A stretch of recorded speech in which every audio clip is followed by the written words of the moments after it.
kg, 20 repetition.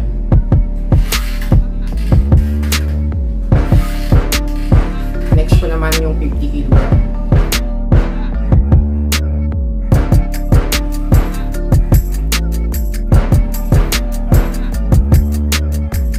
Next, 60 kg.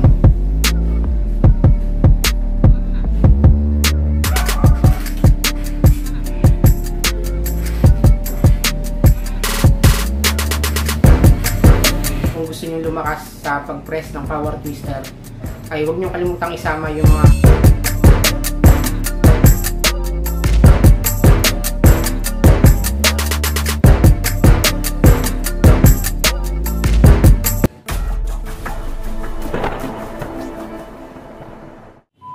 ngayong araw pala mga ka-jobos, magsusuperset ako gamit yung tatlong iba't ibang bigat ng aking power twister, yung 40, 50 at saka yung 60 kg.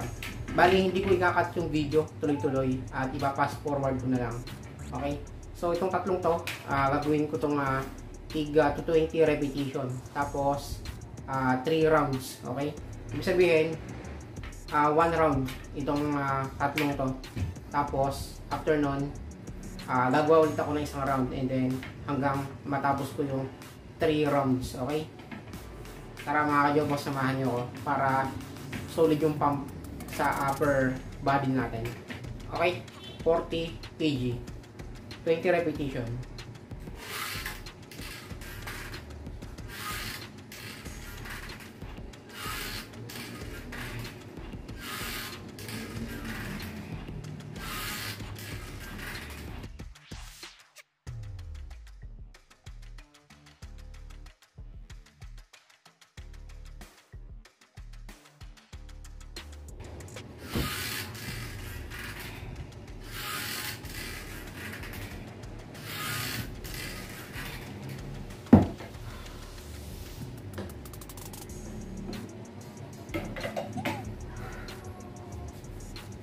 Okay, next ko naman yung 50 kg.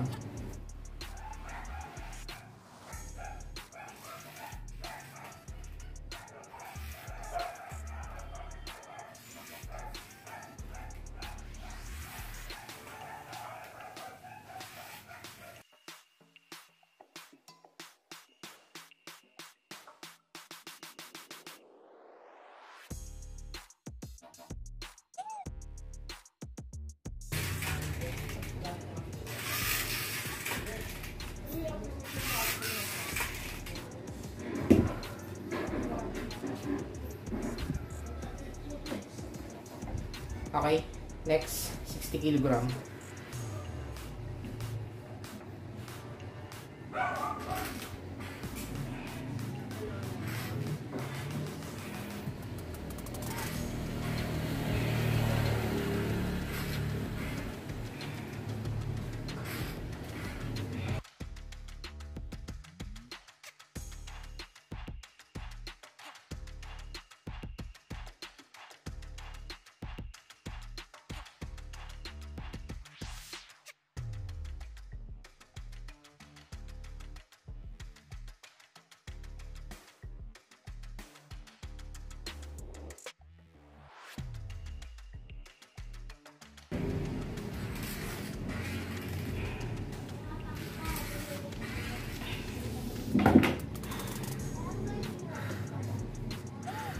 Natapos na ako sa unang round. Bali, pangalawang round na to. Yan, nakita nyo sa video, tuloy-tuloy to. Ganyan yung ginagawa ko superset. Kung makapagpahinga man ay halos 4 seconds or 5 pagpapalit ng ibang bigat ng power twister. Yan, sa second round na tayo. Okay? Ayan, second round, 40 kg. Ganun pa rin. 20 repetition. Bali, yung ano nga pala to, U-up lang to. Puro U-up lang.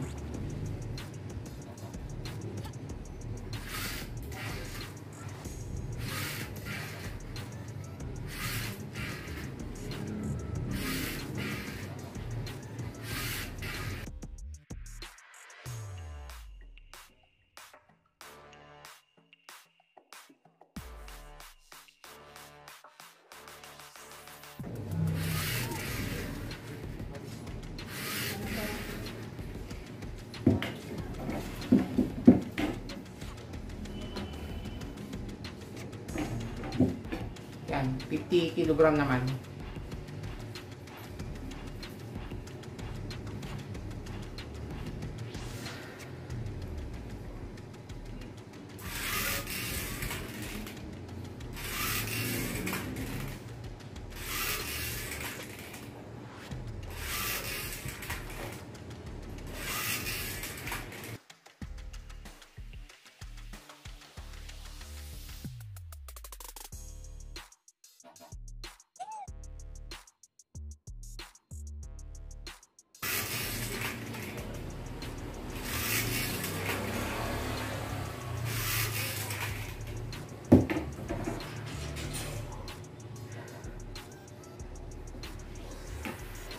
Okay. 60 kilogram naman tayo.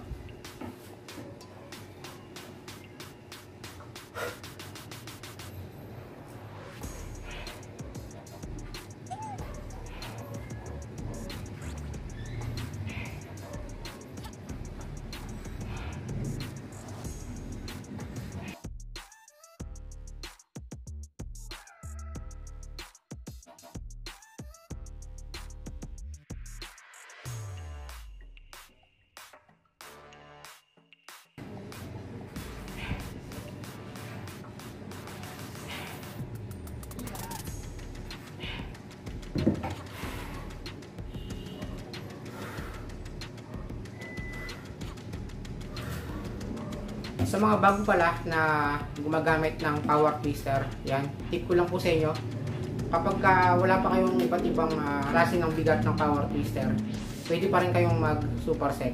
Bali ang gawin nyo, mag-add kayo ng repetition kada set. Yan ang ginagawa ko dati nung isa pa lang yung aking power twister. Halimbawa, unang set ko ay 15, and then sa pangalawang set ko, nag-add ako ng 3 o kaya hanggang 4 na reps.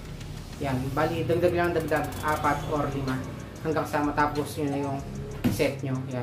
Kasi sa sa progressive overload, dalawang klase yan.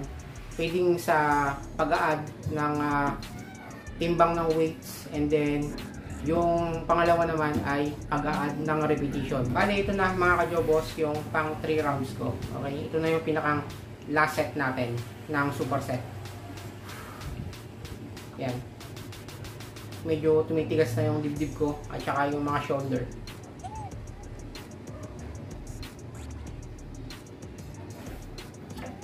Okay. Start ulit tayo sa 40 kg.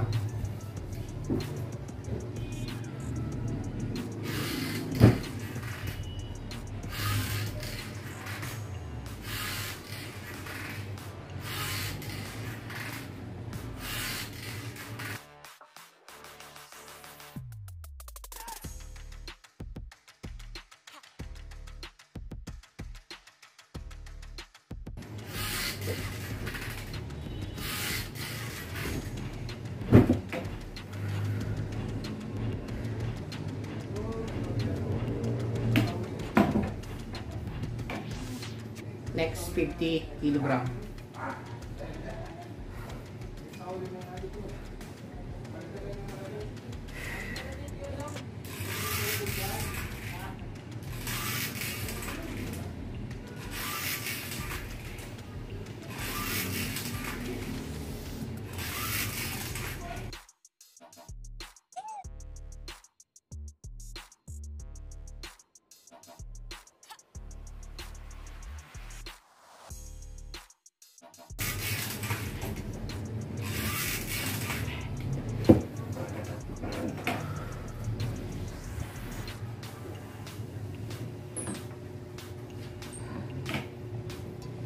Kilogram sa last round natin.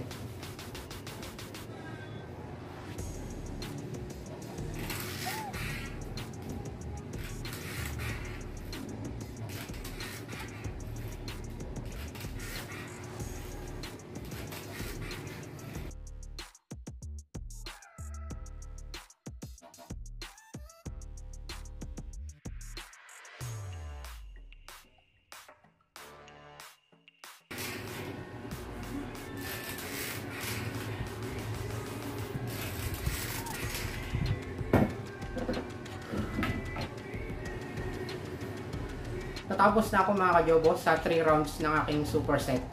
Bali, ganito nga pala yung ginagawa kong workout kapag talagang kapos na ako sa oras at gusto ko pa rin mag-workout.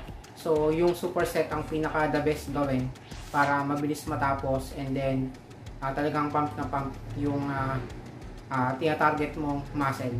At the same time mga ka-jobos, kung gusto nyo lumakas sa pag-press ng power twister, ay huwag nyo kalimutang isama yung mga superset workout sa inyong mga program. Kasi pagka superset yung ginagawa natin, ay doon lumalakas yung ating katawan. Dahil nga, nag-a-add tayo ng repetition kada set, and then nag-a-add tayo ng load kung weights yung mga gamit nyo. Or power twister man, repetition yung kailangan idagdag. Or kung may iba't ibang bigat na kayo ng power twister, mas maganda yon. Pero kung isa pa lang yung gamit nyo, ay goods lang yon. Sa reps kayo mag-a-add ng repetition para makagawa kayo ng superset yan. And then pasok pa rin doon yung sinasabing progressive overload. Okay? So yan mga ka-jobos, at natapos na ako sa aking 3 rounds. So yan mga ka-jobos, at kita-kits tayo sa next upload. And then maraming salamat kung nakarating kayo sa dulo ng vlog na to. At thank you very much sa pagsama sa ginawa kong workout sa araw na to. Okay? Sana ay nakatulong sa inyo mga fitness journey yung mga sinishare kong video. At kung nagustuhan nyo ito, huwag nyo kalimutan mag-iwan ng like. And then sa mga hindi pa nga pala nag-subscribe, ay huwag nyo pong kalimutan suportahan yung aking channel by clicking the subscribe button. At i-hit nyo na rin po yung bell button para kayo po yung unang ma-update kapag may mga bago akong post na video gaya po ito. Shoutout po sa lahat ng mga bago sa aking channel, sa ating mga silent viewer, sa mga sumusuporta mula day 1 hanggang ngayon ay nanatili na nakasuporta. Thank you very much. Peace out. Lagi po kayong mag-iingat.